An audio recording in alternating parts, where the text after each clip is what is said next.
Hello aspirants. तो कैसे हो सब? तो स्वागत है अपने यूट्यूब चैनल पर अकबर आईएएस एकेडमी। तो चलिए स्टार्ट करते हैं आज की ताज़ा खबरों से।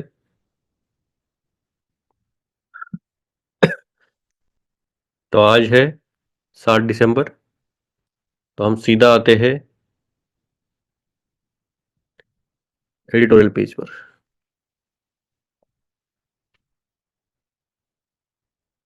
Even the number of people have tried, no one has yet found a way to drink for a living. Dharmakirti Joshi, Pakori Tandon holding steady. High inflation slowing growth weighed on MPC. Healthy farm output could drive a rate cut in February. ठीक है, अभी तक के लिए तो hold ही किया है इन्होंने, एमपीसी ने। Inflation at center, RBI resists pressure to lower interest rate, but expectations of cut early next year gather momentum. तो मतलब अगले साल, मतलब अगले महीने जनवरी ने तो फरवरी में रेट कट हो सकते हैं। Likelihood of above normal temperatures in winter cast onus on government. It must act through tariff policy. ठीक है। टीबी टीबी के रिगार्डिंग देखना पड़ेगा। Japanese alcohol celebration to UNESCO's tangible heritage list is an opportunity of its domestic revival. ठीक है, देखना पड़ेगा क्योंकि इंटेंजिबल यूनेस्को के लिस्ट अलग अलग रहते हैं। एक इंटेंजिबल, टेंजिबल, हेरिटेज लिस्ट है ये। इसमें काफी ज्यादा रिकग्निशन मिलता है, तो फिर इकोनॉमी भी बूस्ट होती है उधर। तो देख सकते हैं हम ये भी। रवि का कुछ इतना नहीं लग रहा है मुझे, रवि का छोड़ देते। वेजिटेबल वगैरह ये छोड़ देते। ये पढ़ सकते हैं हम। Platforms like Pragati, digital ecosystem transforming how India approaches infrastructure development. Infrastructure के रिगार्डिंग है, देखना पड़ेगा। No place for communalism, for South Asia to grow its leader must act against religious discrimination. ठीक है। Pause not peace, Israel Hezbollah ceasefire must be examined in the broader geopolitical context. collapse of France government means what happens now? India's top court carries an enormous burden of cases. How does it decide which cases to hear and prioritize? What informs the policy of Chief Justice of India to tackle pendency? ठीक है, pendency काफी important issue है। Why low intensity cyclone Bengal caused large scale destruction? क्या लगता है?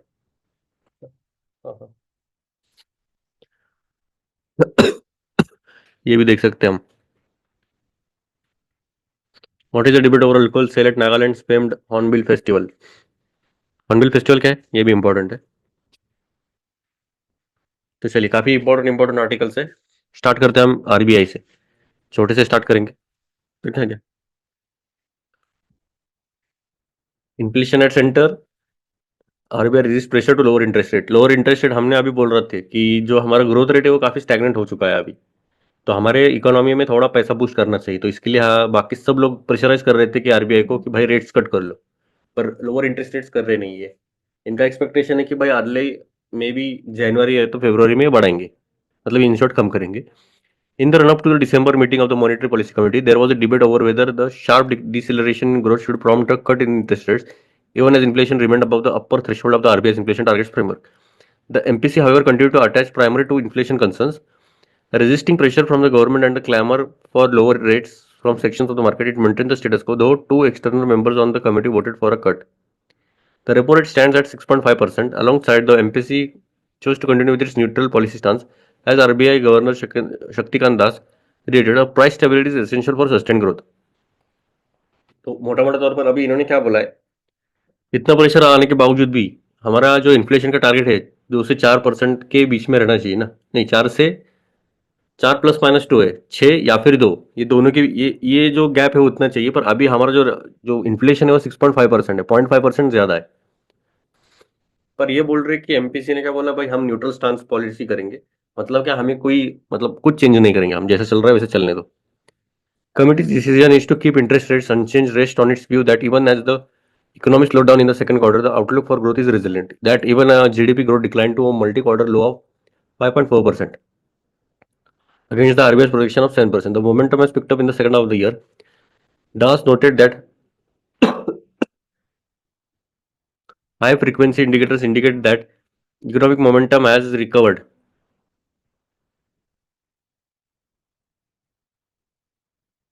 aided by strong festive demand pickup in rural activities. In other words, the central bank expects the slowdown to be transitory. It has projected GDP growth to bounce back to 6.8% in the third quarter and to 7.2% in the fourth quarter.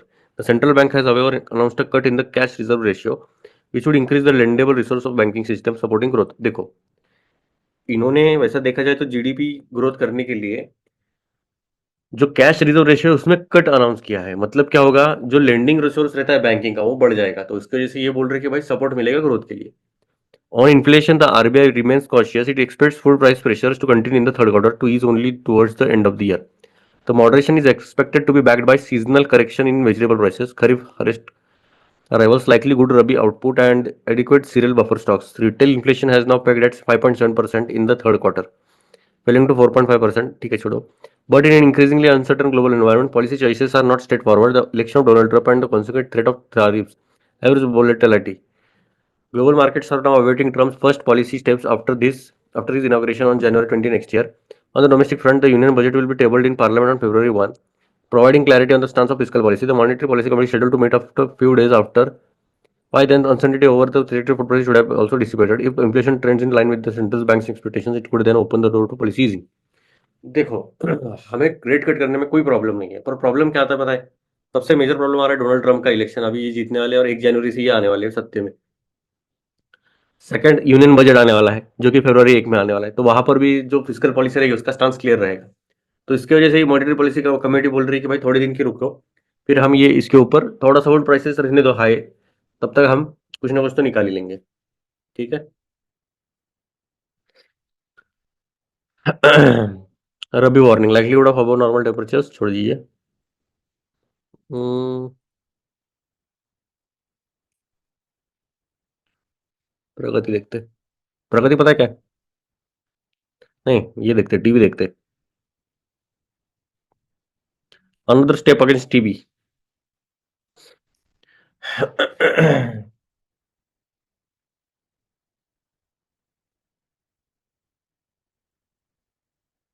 Prime Minister Narendra Modi gave a clarion call for the elimination of TB from the country. Under his leadership, a new model of TB care was adopted, and India pioneered several innovative approaches over the last few years to bring a paradigm shift in TB prevention, diagnosis, and treatment. तो TB के regarding नया model आया है TB care का, तो उसे adopt किया गया है और उसमें काफी ज्यादा चेंजेस देखने को मिल रहे हैं हमें। अभी WHO का ग्लोबल टीबी रिपोर्ट आता है 2024 का, उन्होंने एक्नॉलेज किया है कि efficacy of the approach it noted 17.7% decline in TB incidence in India from 2015 से लेकर 23 तक। 17.7% से कम हुआ है पिछले ऑलमोस्ट 8 सालों में। 15 से लेकर 23 तक, double the rate of decline observed globally. Not just that, the country diagnosed 25.1 lakh patients, marking a significant rise in treatment coverage from 59% in 2015 to 85%। तो डायग्नोज भी बहुत ज्यादा पेशेंट्स को किया गया है। 59% था 2015 में और अभी 85% हुआ है। तो ये फैक्ट्स लिख सकते हो क्योंकि ये चेंजेस नहीं होंगे इसमें। On December 7, inspired by the PM's vision, India will witness yet another transformative push in its TB elimination strategy. We are launching a 100-day campaign in 347 high TB burden districts. तो 100 दिन का campaign करने वाले 347 जो district है जहां पर ज्यादा टीबी पाया जाता है across the country to accelerate our response to fight TB. Through this initiative, we will reinforce our resolve to identify every TB patient early and proactively reach out to vulnerable populations with timely and quality treatment.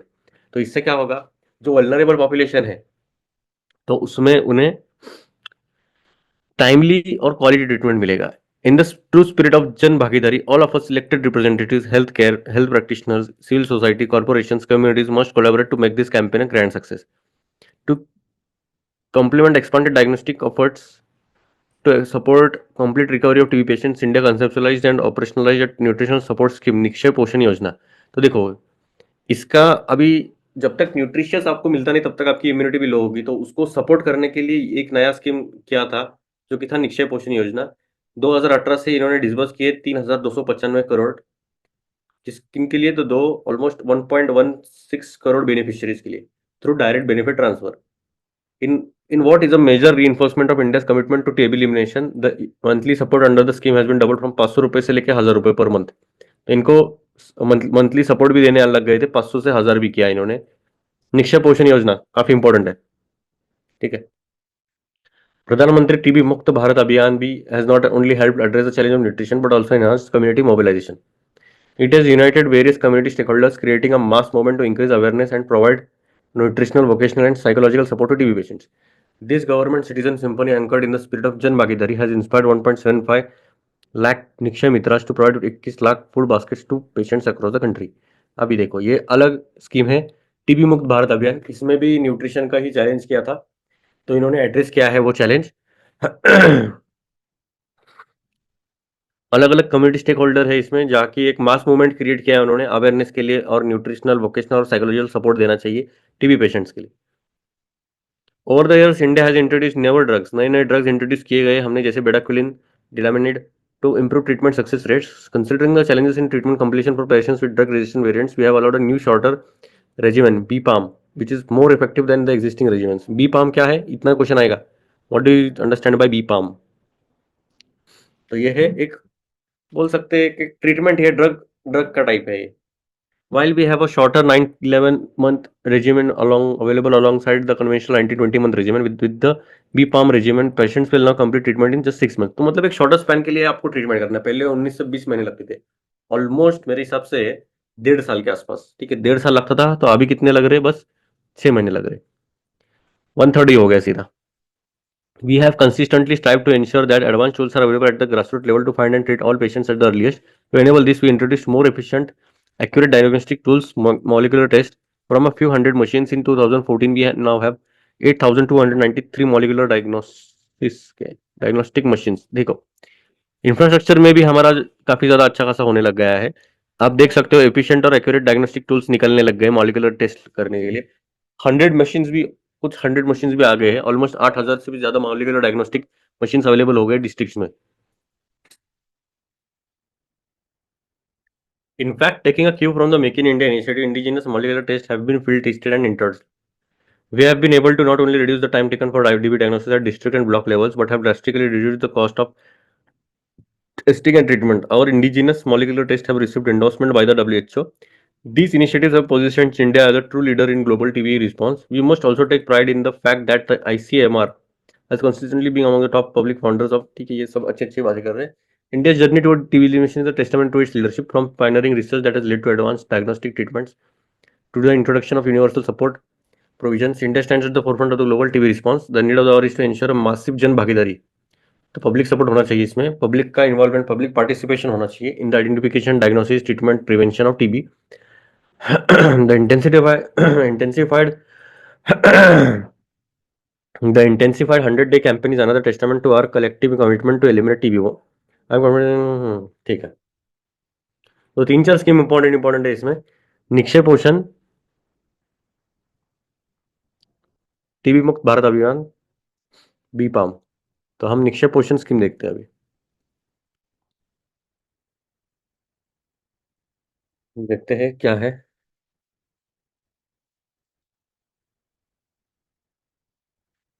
तो TB क्या है वो तो मोटे मोटे तौर पर पता रहेगा, बैक्टीरिया है, माइकोबैक्टीरियम ट्यूबरकुलोसिस रहता है इसमें, और ये मेजरली अफेक्ट करता है लंग्स आपके, ठीक है। ट्रांसमिशन कैसे होता है, एयर होता है, through person to person, through air. When people with lung TB cough sneeze और स्पीट, ठीक है। ट्रीटमेंट ट्रीटेबल है, क्यूरेबल है, ये ट्रीटेड 6 महीने का स्टैंडर्ड कोर्स रहता है, 4 एंटीमाइक्रोबियल ड्रग्स रहते हैं, एंटी टीबी मेडिसिन मेडिसिन है, मल्टी ड्रग रेजिस्टेंट ट्यूबरकुलोसिस है। अभी निक्षय पोषण योजना देखते हैं, ये लॉन्च किया गया 2018 में ministry of health and family welfare ने।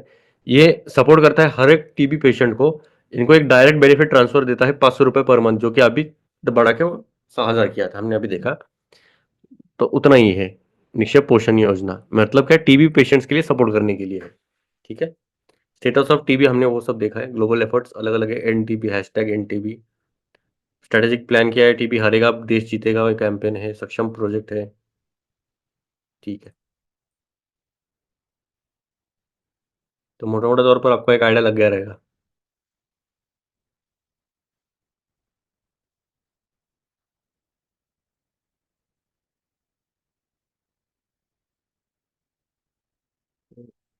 प्रगति देखते हैं अभी। A digital ecosystem is transforming how India approaches infrastructure development.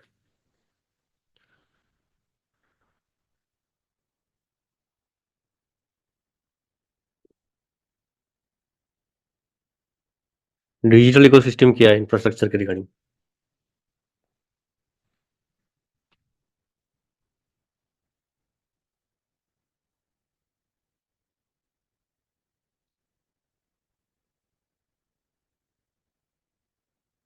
As nations grapple with how to implement ambitious infrastructure agendas amid rising cost and complex regulatory environments, India has quietly pioneered an innovative solution. While much recent attention has focused on the country's technological advances in digital payments and identify systems, another digital transformation has been revolutionizing how India manages its massive infrastructure projects. तो देखो देखा जाए तो हमारा एक बहुत पहले complex और एक रेगुलेटरी एनवायरनमेंट नहीं था, इतना बहुत राइजिंग कॉस्ट था इंफ्रास्ट्रक्चर के रिगार्डिंग, और हमने काफ़ी इनोवेटिव सॉल्यूशंस लाए इसके रिगार्डिंग, जैसे कि डिजिटल पेमेंट, डिजिटल ट्रांसफॉर्मेशन काफ़ी ज़्यादा हुआ है बड़े बड़े प्रोजेक्ट्स को लेके। This week Oxford University Said business school in collaboration with the Gates Foundation launch the case study examining India's Pragati platform. तो ये जो दो बड़े बड़े हैं, ऑक्सफोर्ड यूनिवर्सिटी और गेट्स फाउंडेशन, बिल गेट्स पता है ना, बिल गेट्स सेकंड और थर्ड रिचेस्ट मैन है वर्ल्ड के। तो इन्होंने एक केस स्टडी एग्जामाइन करने की किया है कि भाई प्रगति का जो प्लेटफॉर्म है इंडिया का, ये डिजिटल इनिशिएटिव लिया था, help accelerate more than 340 major projects worth sum to $205 billion. तो इतना बड़ा जो मेजर मेजर प्रोजेक्ट्स है उनको कैसे एक्सेलरेट होगा, मतलब कैसे बढ़ जाएगा इतने वर्थ के हिसाब से, तो वो रिकॉग्नाइज करने के लिए या फिर एक केस स्टडी देखने के लिए इन्होंने लॉन्च किया था ये। The study release at the Indian Institute of Management Bangalore earlier this week reveals how digital governance under the highest level of political leadership can help nations overcome traditional bottlenecks in infrastructure development। तो ये study इसमें करने के बाद समझ में आ गया कि एक highest level of political leadership कितना कुछ चेंज कर सकती है। एक ट्रेडिशनल बॉटलनेक मतलब क्या है, जो बरसों से चले आ रहा है कि भाई ये इधर तो प्रॉब्लम होनी ही होनी है, तो ये जो प्रॉब्लम था एक बॉटलनेक बोलते हैं उसे। बॉटल का नेक कैसा रहता है ऐसा, तो ये बॉटलनेक इधर तक अटक रहा था बार बार, तो वो कैसे ओवरकम किया जा सकता है। प्रगति क्या है अभी, proactive governance and timely implementation. ये लॉन्च किया है 2015 में by Prime Minister Narendra Modi and combines leadership with video conferencing, drone feeds, data management to enable oversight of critical infrastructure. जो भी बड़े बड़े इंफ्रास्ट्रक्चर है उनका सब लेखा जोखा जो है तो वही इसमें आ जाएगा। इसमें वीडियो कॉन्फ्रेंसिंग आता है, ड्रोन का आता है, डाटा मैनेजमेंट आता है। The platforms impact has helped complete long delayed projects like segments of National Highway 8 in Maharashtra, the Chenab Bridge in Jammu Kashmir, which is now the world's highest rail bridge, and the Bogibeel Bridge in Assam, which had languished for more than a decade before being completed within 3 years of coming under review in Pragati। तो जो भी बड़े बड़े project जो ठप हो गए थे या फिर बहुत डिले हो रहा था, तो उनको फटाक से खत्म कर दिया। ये आप एग्जांपल देख सकते हो, ये एग्जांपल कोट कर सकते हो। What makes Pragati noteworthy is the way it leverages the impact of active leadership from the top. Based on Swagat, a digital platform started by the Chief Minister Modi in Gujarat to address people's grievances, Pragati has enabled the Prime Minister to take a consistent direct role in overseeing complex infrastructure projects. In Pragati meetings, he is joined by senior aides, the cabinet secretary, all chief secretaries of states and secretaries of the central ministries in dedicated video conferencing links. At these gatherings, the Prime Minister asks detailed questions about problems and delays, sets specific deadlines and proposes solutions। तो देखो, पहले ऐसा नहीं कि प्रगति पहली बार किया है मोदी जी ने, तो जब गुजरात के जब सीएम थे तभी भी उन्होंने लॉन्च किया था स्वागत करके, तो वो भी एक डिजिटल प्लेटफॉर्म था। वहां पर भी उन्होंने एक डायरेक्ट रोल इन्वॉल्वमेंट दिया कि जो भी कॉम्प्लेक्स इंफ्रास्ट्रक्चर प्रोजेक्ट्स है वहां पर उन्होंने भी उसमें पूरा लेखा जोखा किया। और प्रगति मीटिंग्स में भी इन्होंने सभी कैबिनेट सेक्रेटरी, मतलब सभी एक हाई लेवल आईएएस ऑफिसर्स रहते हो, सभी चीफ सेक्रेटरी स्टेट्स के, सेक्रेटरी सब सेंट्रल मिनिस्ट्रीज के, सभी को वीडियो कॉन्फ्रेंस में लेते थे और सभी वो डिस्कस करते थे कि भाई क्या क्या प्रॉब्लम है, क्यों डिले हो रहा है, इतना डेडलाइन है तो अभी तक क्यों नहीं हुआ, क्या कहाँ दिक्कतें आ रही, तो वो सब एड्रेस करके सब फटाफट प्रोजेक्ट्स खत्म कर रहे हैं। The value of this high level involvement can be overstated. In a large country with a complex federal structure, it communicates the importance of infrastructure development as a top national priority and injects a sense of urgency, accountability in the bureaucratic process. When officials know their decisions are trackable, they are much more motivated to move quickly to resolve bottlenecks। अभी देखो ये सबसे best है इस पे कि आपका जो प्रोसेस है ना वो ट्रैक हो जाएगा। मतलब आप एक ऑफिसर, आपको असाइन किया गया ये जॉब, तो ये जॉब इधर तक ही क्यों रुका है, तो आपके ऊपर एक काइंड ऑफ प्रेशर रह सकता है कि भाई आपने यहाँ तक ये क्यों किया है, और अगर इतना रुका है तो क्यों रुका है। आपकी जो भी डिसीजन है वो ट्रैक हो जाएगी, तो इसके लिए वो एक अलग मोटिवेशन रहता है कि भाई फटाक से फटाफट जो भी रहेगा वो खत्म कर दो। Top level leadership also inspires new enthusiasm for collaboration among stakeholders, bridging the political divide। Pragati has proven equally valuable in accelerating complex infrastructure projects। तो उसके वजह से जो भी कॉम्प्लेक्स इंफ्रास्ट्रक्चर है, देखो एक तो टॉप लीडरशिप रहती है इसमें, आपको बड़े बड़े लोगों के साथ मतलब एटलीस्ट देखने तो मिलता है कि बड़े लोग कैसे काम करते हैं, और उसमें एक मोटिवेशन मिल जाता है, वो जो एंथुजियाज्म आता है एक नया, तो उससे जो एक ब्रिज था, पॉलिटिकल डिवाइड था कि भाई एक पॉलिटिशियंस अलग रहते हैं, ब्यूरोक्रेट्स अलग रहते हैं, तो वो दोनों एक कंबाइन हो जाते हैं, कोलैबोरेट होते हैं, और उसके वजह से काफी कॉम्प्लेक्स प्रोजेक्ट्स भी फटाफट टाइम के हिसाब से खत्म हो जाते हैं। फिर consider the construction of the Bogibeel bridge that runs across the wide Brahmaputra river, once viewed as unbridgeable. आप देख सकते हो ब्रह्मपुत्र रिवर का जो कोर्स है वो काफी चेंज होते रहता है, कभी भी कितना भी बाढ़, मतलब कोर्स जो रहता है वो कभी भी चेंज हो सकता है, और उसके ऊपर ब्रिज बनाना मतलब नामुमकिन के बराबर था, मतलब अनब्रिजेबल था उधर। तो ऐसा बोला जाता था कि अगर आप ब्रह्मपुत्र के ऊपर ब्रिज बना रहे तो ऑलमोस्ट अनब्रिजेबल है वो। When the project entered the Pragati system in 2015, decade had passed with minimal construction. Weather challenges, worker attrition, and land procurement issues had all stymied progress. The platform's intervention prompted regular site visits by both state and central ministry officials and catalyzed unprecedented cooperation between central and state agencies. देखो कोई भी project रहा ना तो उसमें काफी सारा दिक्कतें आती है। देखो पहले तो आता है कि लैंड लैंड किसके अंडर रहेगा, और कोई कोई परमिशन देता नहीं लैंड के लिए। लैंड जनरली एक स्टेट सब्जेक्ट है, तो स्टेट के ऊपर रहता है। तो ये 10 साल हो गए थे, फिर भी बहुत कम कंस्ट्रक्शन हो रहा था। वेदर चैलेंजेस थे, वर्कर भी उतना अच्छे से नहीं कर रहे थे, लैंड प्रोक्योरमेंट के इश्यूज थे। तो ये प्लेटफॉर्म जैसे आ गया तो रेगुलर साइट विजिट्स हो गए दोनों स्टेट और सेंट्रल मिनिस्ट्री के, और एक कोऑपरेशन होने लग गया सेंट्रल और स्टेट एजेंसीज में, और उसके वजह से जो वर्क था वो काफी ज्यादा हद तक खींच दिया गया। Pragati success has inspired the creation of complementary digital platforms, PM Gati Shakti, ये भी एक अच्छा है, 2021 में लॉन्च किया गया था। Sophisticated geospatial planning tool that help optimise infrastructure design and reduce adverse environmental impact. तो ये क्या है, ये प्रोवाइड करता है जियो स्पेशल प्लानिंग टूल्स, मतलब एक होलिस्टिक व्यू देता है कि भाई ये प्रोजेक्ट है यहाँ पर,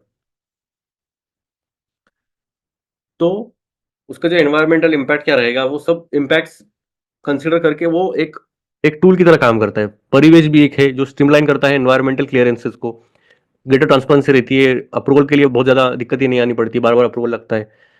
फ्रॉम 600 दिन, पहले 600 दिन लगते थे, अभी बस 75 डेज लग रहे।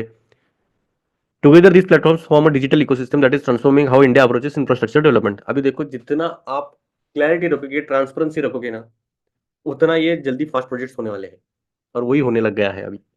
सब डिजिटलाइज किया है तो उसमें चांस ही नहीं कि आप ये डिले करवाओगे। पहले कैसे था, तो कुछ ट्रांसपेरेंसी नहीं थी, अभी हर एक ऑफिसर के ऊपर अलग अलग रिस्पॉन्सिबिलिटी थी, उनके अलग नखरे थे, तो समझ सकते हो। वो अभी नखरे नहीं कर सकते, नखरे किए तो फिर उनको जवाब देना पड़ेगा ऊपर के लिए। The impact extends beyond physical infrastructure. Pragati has also accelerated social development programs from rural electrification to providing tap water connections to millions of households। देखो बस इसका जो है बस फिजिकल इंफ्रास्ट्रक्चर नहीं है, तो उन्होंने सोशल डेवलपमेंट प्रोग्राम्स भी इसमें लॉन्च किए गए, मतलब एक एक्सेलरेट किए हो उसको भी, कि आपको जो है रूरल का इलेक्ट्रिफिकेशन होना या फिर पानी देना, टैप वाटर देना, ये काफी ज्यादा हद तक इन्होंने प्रगति में भी इसमें इन्वॉल्व हो गया है। This digital transformation in infrastructure governance offers valuable lessons for other nations seeking to build sustainable infrastructure for the future, particularly in the developing world. First, technology alone isn't enough. Success requires sustained leadership from the top to drive implementation. Second, digital platform must be designed to facilitate collaboration across different levels of government while respecting local autonomy. Third, combining various technical tools from video conferencing to drone monitoring creates powerful synergies for project insight। मतलब वही बोल रहे कि जितना ज्यादा आप integrate करोगे, combine करोगे अलग अलग सोर्सेज को, लोकल से लेके पाक सेंट्रल तक, सब एक साथ जब आते हैं तो बात खत्म हो जाती है, फिर ज्यादा कोई दिक्कतें आएगी नहीं। The results speak for themselves. Studies by the Reserve Bank of India estimate that for every rupee spent on infrastructure, the country sees a 2.5 to 3.5 rupee gain in GDP. अभी देखो आप बोलोगे कि भाई इंफ्रास्ट्रक्चर में इतना फूक रहे हैं ये पैसा, तो ये फूकना नहीं, ये इन्वेस्टमेंट है बाय द वे। कभी भी जो इंफ्रास्ट्रक्चर रहता है वो इन्वेस्टमेंट रहता है। अगर आप 1 रुपया डाल रहे हो तो ऑलमोस्ट 2.5 रुपये आपको रिटर्न में मिलेगा जीडीपी में। कैसे मिलेगा आप मुझे बताना। अभी आरबीआई का ही एस्टिमेट है ये, अगर आप 1 रुपये डालोगे तो 2.5 से लेके 3.5 रुपये गेन होता है जीडीपी में। With JP Morgan predicting India will become the world's third largest economy by 2027 तक आते आते हम थर्ड लार्जेस्ट इकोनॉमी बनने वाले हैं। Country's digital approach to infrastructure government could serve as a model for other emerging economies. हम एक role model बन सकते हैं इंफ्रास्ट्रक्चर के रिगार्डिंग कि भाई ऐसा इंफ्रास्ट्रक्चर होने चाहिए। The challenge is now to build on this foundation. As India works towards the goal of becoming a developed nation by 2047, platforms like Pragati will need to evolve to handle increasingly complex projects. But the core principle, using the right combination of technology and leadership to dramatically accelerate infrastructure development by the driving collaboration, accountability, and transparency, offers a powerful template for nations seeking to transform their approach to infrastructure development। वही वही बात हो रही है, मतलब बस ठीक है, ये यही पीछे डिस्कस किया है पूरा, कि जो चैलेंज था कि एक फाउंडेशन बनना चाहिए, एक गोल रहना चाहिए हमारा एक डेवलप नेशन का, तो प्रगति जो है वो एनहांस करेगा, ये सब समराइज किया इन्होंने। The platforms approach could be particularly valuable for initiatives like the African Union's program for infrastructure development in Africa, पीडा, जो एम करता है कंटिनेंट्स का infrastructure gap through cross border project. Pragati accomplishment in managing complex multi-state infrastructure developments offer a time-tested template for handling such collaborations. As countries across the global south work to modernize their infrastructure and support rapidly growing populations and urbanization, Pragati's combination of digital innovation and high-level coordination provides a valuable model for accelerating development while ensuring accountability and effective। ठीक है, मोटा मोटा तौर पर अच्छा अच्छा ही बातें बोलिए, तो इसी तरह ही काम करते रहना चाहिए ताकि जो है आगे जाके ज़्यादा दिक्कतें ना आए। काफ़ी अच्छा था, प्रगति प्रगति हो रही है हमारी। इंफ्रास्ट्रक्चर में जितना अच्छा इन्वेस्टमेंट रहेगा उतना अच्छा ही रहेगा। चलो साइक्लोन फेंगल देखते हैं, फेंगल। अगर देखा जाए तो जो साइक्लोन था, अभी इसके पहले जो भी आया था, इस नाम मैं भूल रहा हूँ अब भी आया था उड़ीसा के, इसकी वजह से तो ये आगे ढकल दी थी एग्जाम। साइक्लोन, अच्छा नाम था, फैनी था क्या, पता नहीं। तो ये वो जो साइक्लोन था वो सुपर साइक्लोन था, मतलब उसकी इंटेंसिटी काफी ज्यादा थी और ये लो इंटेंसिटी वाला था, फिर भी खतरनाक डिस्ट्रक्शन किया है, देख सकते हो। Cyclone Fengal which made landfall near Puducherry was a low intensity storm as it maintained a wind speed of 75 to 95 km per hour. However, the cyclone left a trail of destruction on its wake. 12 people died, Tamil Nadu mostly. और अभी इतना wide spread destruction क्यों हुआ? पहला, अलग अलग category इन्होंने हमने डिस्कस किया है, अलग अलग कैटेगरी रहते हैं साइक्लोन्स के, विंड प्रेशर के हिसाब से इन्होंने किया, विंड की स्पीड के हिसाब से। लो प्रेशर रहते हैं 31 से डिप्रेसिव रहते हैं, फिर डीप डिप्रेशन रहते हैं, फिर साइक्लोनिक रहते हैं, फिर सीवियर साइक्लोनिक रहते हैं, और फिर वेरी सीवियर साइक्लोनिक रहते हैं, फिर super cyclone 222 kilometre per hour से भी ज्यादा स्पीड रहती है विंड की। अब how did Bengal compare to past cyclones? Over the years, Indian coasts have witnessed several severe storms which led to large-scale devastation, associated maximum wind speeds up to 260 kilometre per hour. 215 cyclin phylline, दोस्तों इतना देखो, आप speed देख सकते हो, cyclone Amphan, phylline. Super cyclone Orissa का आया था 1999 में, मतलब 222 किलोमीटर के पर से भी ज्यादा था। और जो साइक्लोन ये फेंगल जो था वो सबसे लो इंटेंसिटी फॉर्म था, मतलब लो इंटेंसिटी वाला कौन किधर आता है, तो ये 31 किलोमीटर पर आवर की speed. What was the impact of Bengal? Bengal triggered exceptionally heavy rain and flooding in Tamil Nadu and Puducherry. यही प्रॉब्लम आ गया, लो इंटेंसिटी था इसलिए इसने ज्यादा रेन और फ्लडिंग कर दिया। वर्स्ट अफेक्टेड एरियाज नवंबर 29 से लेके 1 दिसंबर तक, तो ये इसकी वजह से हो गया। एयर रेल रोड ट्रांसपोर्ट सभी हिट लग गया। अभी डिस्ट्रक्टिव क्यों था? लैंडफॉल था। Bengal move at a slow pace, on occasion it move at speeds lower than the 6 miles per hour while at sea. अभी देखो, एक साइक्लोन का एक कैरेक्टरिस्टिक्स क्या है पता है आपको? तो अगर कोई साइक्लोन आता है तो उसका जो सोर्स है, जो एनर्जी का सोर्स है, वो पानी रहता है। मतलब जितना देर वो पानी में रहेगा उतना वो डिस्ट्रक्शन ज्यादा पाएगा। अगर पानी से जल्दी कट जाता है, मतलब पानी से सीधा लैंड पर आ जाता है, तो उसका जो इम्पैक्ट रहेगा वो ज्यादा नहीं रहता है। इसलिए जो हमारा पिछला वाला जो साइक्लोन था, भले सुपर साइक्लोनिक रहेगा वो, मतलब सुपर साइक्लोन नहीं था वो, एक्चुअली वेरी सीवियर में आता था, तो उसने इतना डैमेज नहीं किया जितना इसने किया है, समझ सकते हो फिर। इसकी वजह से ज्यादा डिस्ट्रक्शन आया, बाकी कुछ नहीं है। अभी हम देखते हैं पेंडेंसी केसेस के ऊपर क्या बोलना है इनका। A large number of cases are filed before the Supreme Court every year, even as thousands of other cases are already pending. How does Supreme Court decide which? अभी देखो ये बोल रहे हैं कि हमें प्रायोरिटाइज करना चाहिए कि भाई कौन से केस इंपॉर्टेंट है, कौन से केस नहीं है। तो अभी इस पर भी क्वेश्चन उठता है कि कैसे करेंगे आप। Over the last month, Supreme Court has been prioritizing specially petitions. These are cases where the court would have issued notice to the parties over the last few years, but is yet to admit, grant leave or permission to appeal them. The court has been hearing these cases for 3 days of the work week and has kept only Mondays and Fridays for fresh cases. Yet, in effect, the Supreme Court is limiting the listing of cases in which a detailed hearing is required.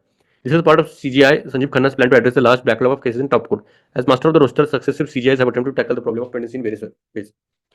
अभी ये बोल रहे हैं कि जो एक prioritise कर रहे हैं कि भाई जो सबसे खतरनाक केसेस है वो पहले करेंगे, फिर जो लीलेंट है, ज्यादा कुछ नहीं, तो उनको डेट्स दे देंगे आगे के, उसको बोलते हैं स्पेशल लीव पिटिशंस।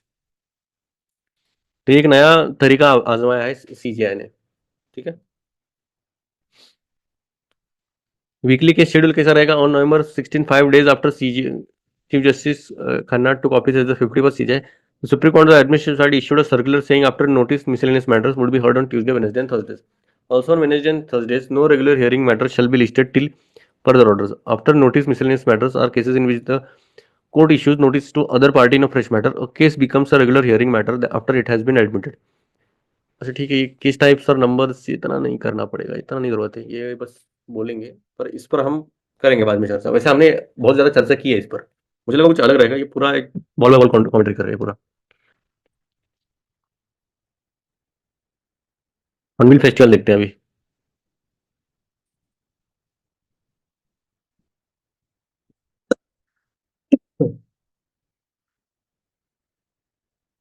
तो जनरली हॉर्नबिल फेस्टिवल में अल्कोहल सर्व किया गया था, तो वो कितना हद तक सही है क्या है। पहले हम देखते हैं नागालैंड का हॉर्नबिल फेस्टिवल होता क्या है। ये ऑर्गेनाइज किया जाता है स्टेट गवर्नमेंट द्वारा, नागालैंड में लार्जेस्ट पब्लिक इवेंट रहता है। ये 2000 से स्टार्ट किया गया है, एनुअल ट्रेडिशन है, जहाँ पर्पज रहता है कि टूरिज्म बूस्ट हो, नागा हेरिटेज और कल्चर को शोकेस हो, act as unifying force within the state. 14 recognised Naga tribes है नागालैंड में, जो उनका खुद का ट्रेडिशन है, प्रैक्टिस है, मेजर फेस्टिवल है। और हॉर्नबिल फेस्टिवल एक ऐसा एक्ट है जो अम्ब्रेला फेस्टिवल है सभी ट्राइब्स के लिए, सभी ट्राइब्स जो है एक साथ आते हैं। ये फेस्टिवल है स्टेट का बिगेस्ट टूरिस्ट ड्रॉ। 2023 में 10 day festival saw footfall of more than 1.5 lakh से भी ज्यादा लोग आ गए थे देखने के लिए 2023 में। What is the prohibition law in Nagaland? Complete prohibition was introduced in 1989 through the Anti-LP Act. The major push for prohibition came from the church and states apex or Naga. अच्छा ठीक है. While brewing rice beer is an old cultural practice in Naga society, the arrival of American Baptists in Nagaland brought new moral codes. From the 1890s onward, the consumption of alcohol was painted as sinful behavior. Transgressors were expelled from the community. अच्छा ठीक है. इसके regarding थोड़ा strict था, Christian majority of women और baptism. अभी ये क्यों कंटेस्टेड इशू है? In her paper, academic, ठीक है, this time in this dry state that Tulsi और local rice beer is openly sold and liberally consumed with the consent of the government. जो local dry rice beer है वो generally openly sold होती है, पर जो बाकी के है church and organisers have locked horns over the sale of alcohol, making it a debate on Naga itself. और Naga ethnic identity versus Christian identity, एक नागा की आइडेंटिटी है, क्रिश्चियन की आइडेंटिटी है, अभी दोनों में थोड़ा सा चल रहा है। मतलब अभी ये इतना तो नहीं पूछेंगे, पर ये होना चाहिए नागालैंड का है ये हॉर्नबिल फेस्टिवल। ठीक है, बाकी अभी इसमें क्या है देखते हैं। बिगर नॉट बेटर लगा ही था थोड़ा बहुत। कंगऊ, चिगरा, ब्रेन सिंह, 9 लाइव्स ऑफ ब्रेन सिंह,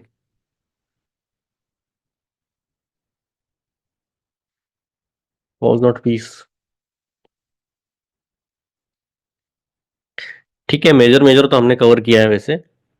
अभी हम ऊपर जाके देखते क्या है।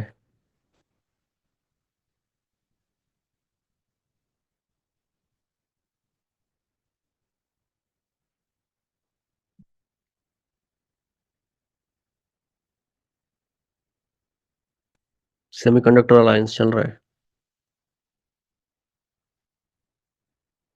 खान सर को लिया गया है, डिटेन किया गया है। Bihar civil service aspirant. Bihar में क्या हो रहा है?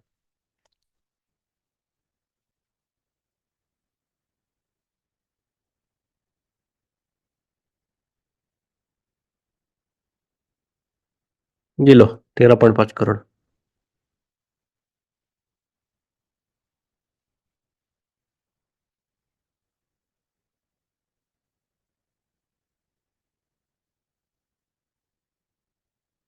क्या है और? चांसेस कम ही रहते कि इसमें कुछ निकले।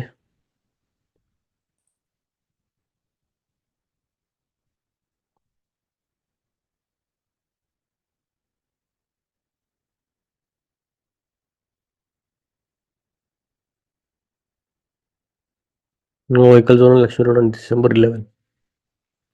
लक्ष्मी रोड पे एक भी व्हीकल नहीं मिलेगा, अच्छी बात है।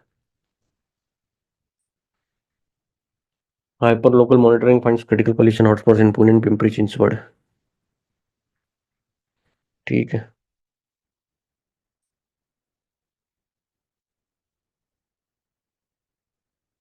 To boost liquidity. ठीक है, इतना काफी है आज के लिए मेरे हिसाब से। मिलते हैं फिर नेक्स्ट इसमें। तब तक के लिए डाउनलोड करें ऐप, जल्दी मिलेंगे।